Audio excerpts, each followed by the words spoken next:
تو یہ مثنوی ہے اس کا، بس چے باید کر اے اقوام شرق، کہ مشرق کی اقوام کو اب کیا کرنا چاہیے.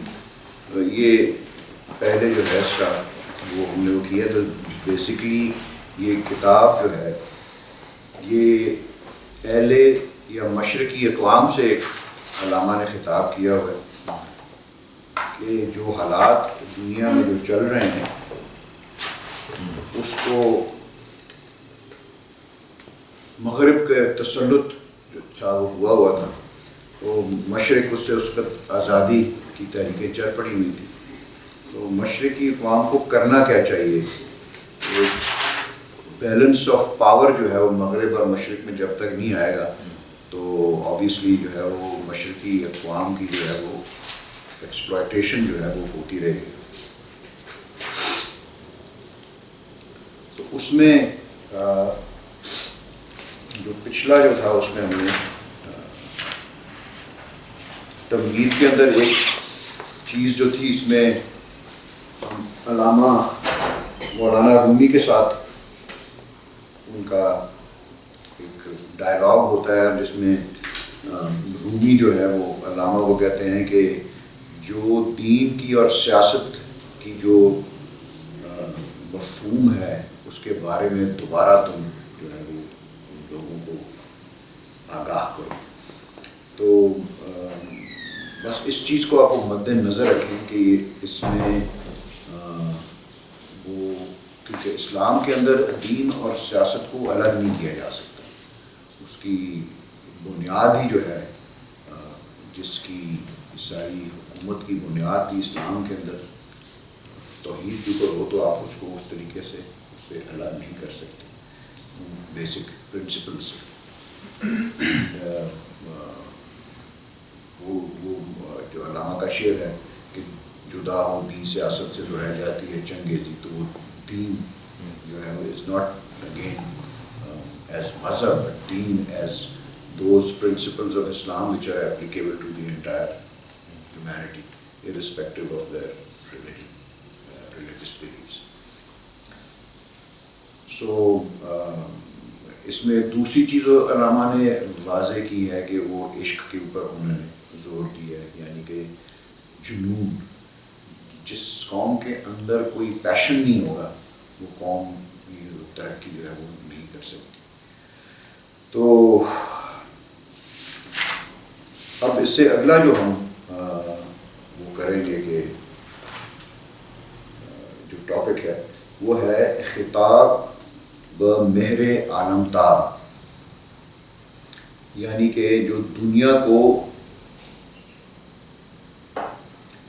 کو روشن کرنے والے سورج سے مخاطب علامہ ہو کر فرماتے ہیں. اس کو آپ اس پیرائے میں دیکھیں کہ کیونکہ اقوام شرق سے یہ کتاب جو ہے وہ ان سے ریلیٹڈ ہے، تو جو سورج ہے وہ ایک ایز اے سمبل جو ہے وہ استعمال ہوا ہے کہ سورج جو ہے وہ مشرق سے ہی نکلتا ہے. اور اس کو اگر آپ اس طرح بھی دیکھیں کہ جتنے جو نالج اور جو وزڈم جو ویسٹ میں ٹرانسفر ہوا ہے وہ مشرق سے ہی ہے سارا. سو مشرق کی اس سینس کے اندر ویسٹ کے اوپر وہ برتری ہے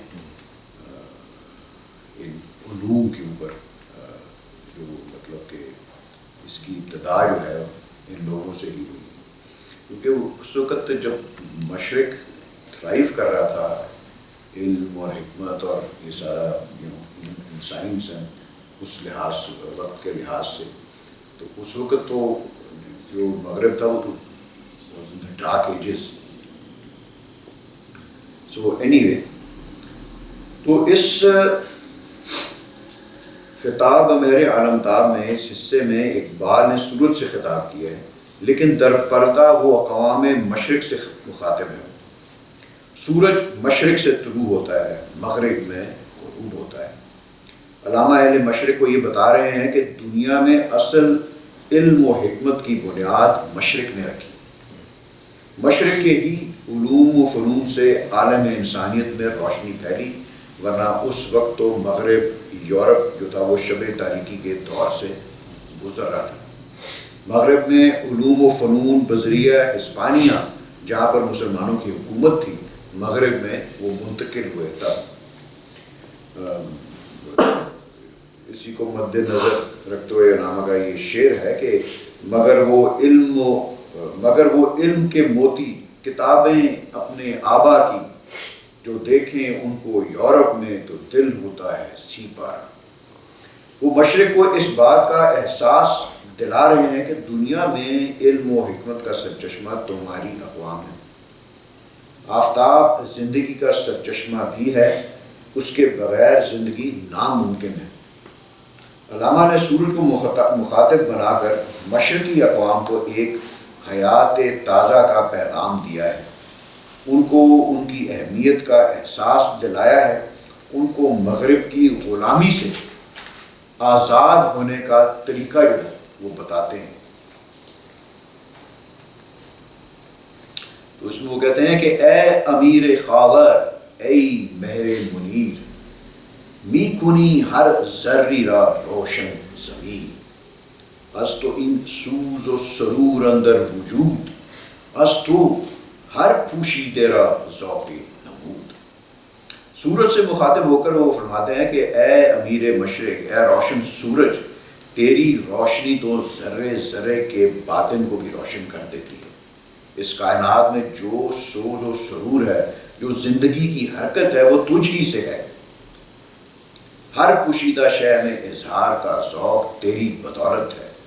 جب سورج طلوع ہوتا ہے تو اس کی روشنی سے ہر چیز ظاہر ہو جاتی ہے اور عالم انسانیت خواب سے بیدار ہو کر سرگرم عمل ہو جاتا ہے۔ تو اس لحاظ سے بھی آپ وہ دیکھیں، سائنٹیفک لحاظ سے بھی، کہ جب تک سورج کی تپش نہیں ہوتی وہ تک زندگی نشو و نما نہیں پا سکتی، انسان ہی نہیں گرو کر سکتا۔ مطلب آپ وہ دیکھیں کہ اگر سورج نہ ہو تو ہماری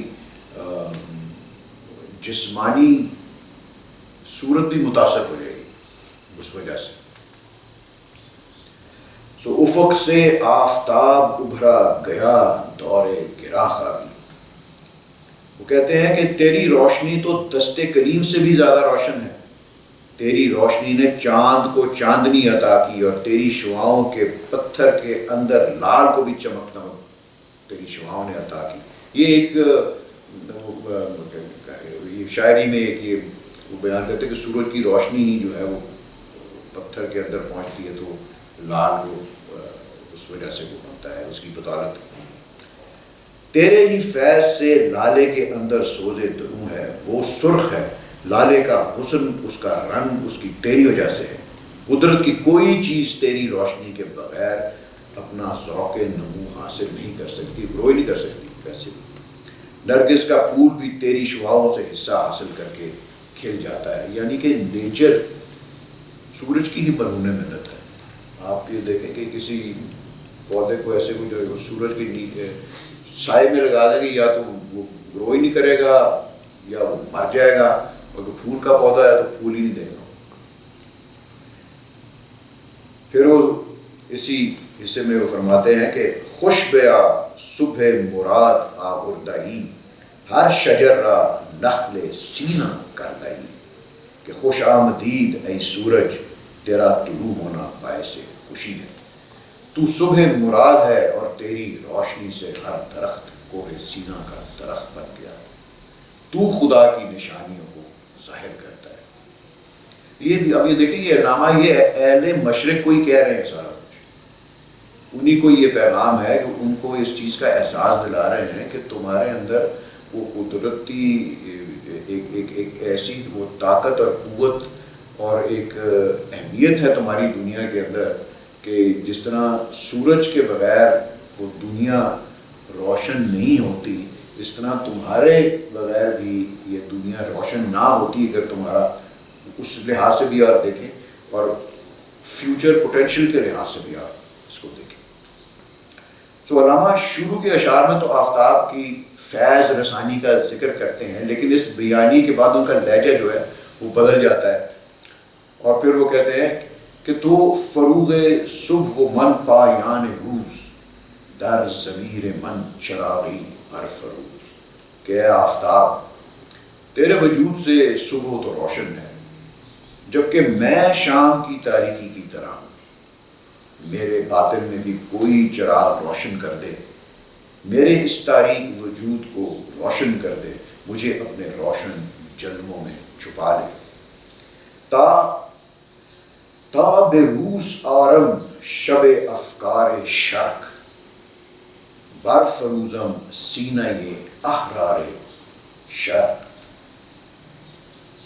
اس لیے مجھے روشن کر تاکہ میں اس روشنی سے جو میرے میں روشنی پیدا ہو، میرے پیغام کو وہ آب و تاب عطا کر کے میں افکار مشرق کی شب تاریک کو روشن کروں اور اس کے مردان حر کے سینوں کو روشن کر دوں، ان میں آزادی کے جذبے ابھار دوں. اس کو تو سارا مشرق چائنا کیا یہ تو علامہ کی وفات کے کتنے سال بعد یہ سارے پاکستان کے آگے پیچھے، بلکہ ہم چائنا نے تو پاکستان کے بعد 48 میں ہاں آزادی حاصل کی ہے انہوں نے بننے کے بعد.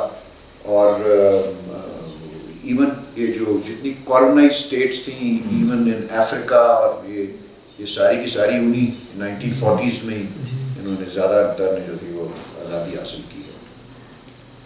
سو وہ کہتے ہیں کہ میں ان کے اندر جو ہے آزادی کے جذبے جو ہیں میں ابھار دوں، میں اپنے باطن کی روشنی سے اہل مشرق کو بیدار کروں، اور میں اپنی شاعری سے ان کے عمل اور کردار اور فکر میں پختگی پیدا کروں اور ان کی زندگی جو ہے وہ بدل ڈالوں، تاکہ مشرق کی فکر یورپ کے تسلط سے آزاد ہو جائے اور میری شاعری و پیغام سے اس میں آب و تاب پیدا ہو جائے، ان کے افکار مغرب کی قید سے آزاد ہو جائیں، کیونکہ مشرق کی نجات مغرب کی تقلید سے نہیں بلکہ میرے پیغام پر عمل کرنے میں.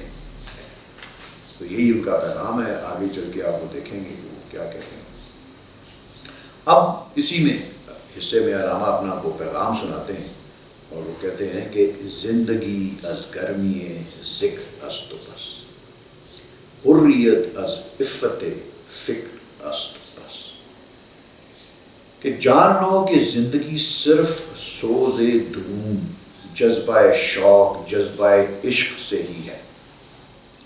عشق نہ ہو تو شرع و دین بہت قدر تصورات. اور دوسرا نا کہ عشق ہے اصل حیات، موت ہے اس پر حرام. سو کہ یہ جذبہ شوق، یہ جذبہ عشق سے ہی ہے زندگی ہے، اور حقیقی آزادی فکر کی پاکیزگی سے ہی ممکن ہے. انہی کی بدولت خودی کی تعمیر ہوتی ہے. اب یہاں پہ علامہ نے ذکر اور فکر کا جو ہے وہ یہاں پہ اس کی انہوں نے بات کی ہے، اور اسی مثنوی میں آگے ایک عنوان آئے گا فقر، اور اس میں بھی علامہ یہ بیان کرتے ہیں کہ جو اصل جو ہے وہ فقر کیا ہوتا ہے، وہ ذکر اور فکر کا اختلاط ہے، اس کا امتزاج ہے. لیکن وہ ہم اسی حصے میں کریں گے. اس کی ایکسپلینیشن جو ہے وہ بہت لمبی اور ذرا وہ گہری ہے. تو پھر وہ کہتے ہیں کہ اس بات کو کر کے کہ حقیقی ذاتی فکر کی اور ذکر کی وجہ سے ہی ممکن ہے، انہی کی بدولت خودی کی تعمیر بھی ہوتی ہے. سنا ہے میں نے غلامی سے امتوں کی نجات، خودی کی پرورش وہ لذت نمود میں. کیونکہ اگر کسی قوم کی فکر میں بگاڑ پیدا ہو جائے تو اس کے ہاتھ میں خالص چاندی بھی کھوٹی بن جاتی ہے. وہ حق اور باطل، صحیح اور غلط، برائی اور اچھائی میں تمیز کھو بیٹھتی ہے وہ قوم. اور جب یہ حالات ہوں تو اس کے فیصلے غلط ہوتے ہیں اور مقاصد حاصل نہیں ہوتے.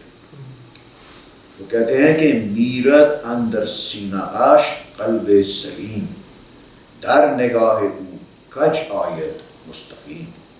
کہ اس کا قلب سلیم اس کے سینے میں ہی بھر جاتا ہے اور اس کی نگاہ میں سیدھی چیز بھی ٹیڑھی دکھائی دیتی ہے، یعنی کہ اس کا ہر کام الٹ ہوتا ہے، اس کی سوچ کیونکہ بگاڑ پیدا ہو گیا ہوا ہے، تو اس لیے وہ کوئی صحیح چیز بھی سوچے گا تو وہ غلطی اس کا نتیجہ نکلے گا.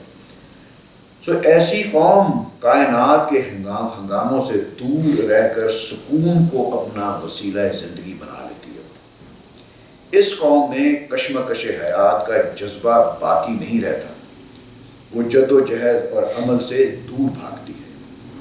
یہ سب فکر کی ناپاکی کا نتیجہ ہے، کیونکہ انہوں پر بتایا ہے کہ فکر اگر ناپاک ہوئے تو کس طرح.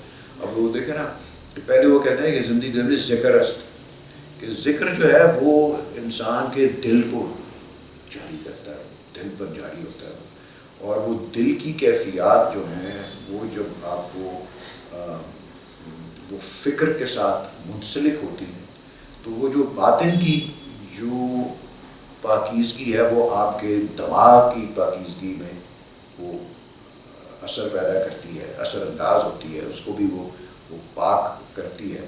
اور پھر جس کی بدولت جب آپ کا دماغ میں وہ پاکیزگی ہے، فکر یا وہ نظر میں پاکیزگی پیدا ہوتی ہے تو پھر آپ کا عمل بھی اس کے مطابق ہوتا ہے. That is how this is connected.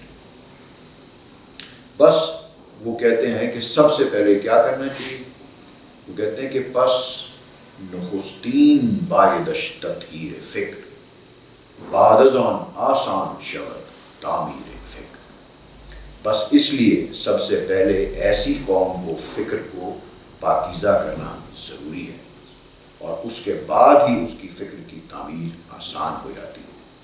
فکر کی ناپاکی قوموں میں سے فرقان کی اہلیت کو ختم کر دیتی ہے، اور جو قوم صحیح اور غلط میں امتیاز نہ کر سکے وہ تباہی کے راستے پر ہی گامزن ہے. تو if you can't distinguish between یہ صحیح ہے یہ غلط ہے تو اس کے پھر نتائج جو ہیں وہ جو غلط ڈیسیجن کے ہیں وہ تو بہت زیادہ نقصان دہ ہوتے ہیں، اور سم ٹائمز جو ہے وہ آپ کو اس میں سے نکلنا مشکل ہو جاتا ہے. وہ علامہ کا کیا وہ شعر ہے کہ فطرت افراد سے اغماز تو کر لیتی ہے، کرتی نہیں کبھی ملت کے گناہوں کو معاف. شاید اس طرح کا شعر ہے، کیا ہے شعر؟ انڈیویجولس کی غلطیاں تو معاف ہو جاتی ہیں، لیکن جب ایک قوم کوئی غلطی کر بیٹھتی ہے تو پھر اس کی کوئی بخشش نہیں ہے.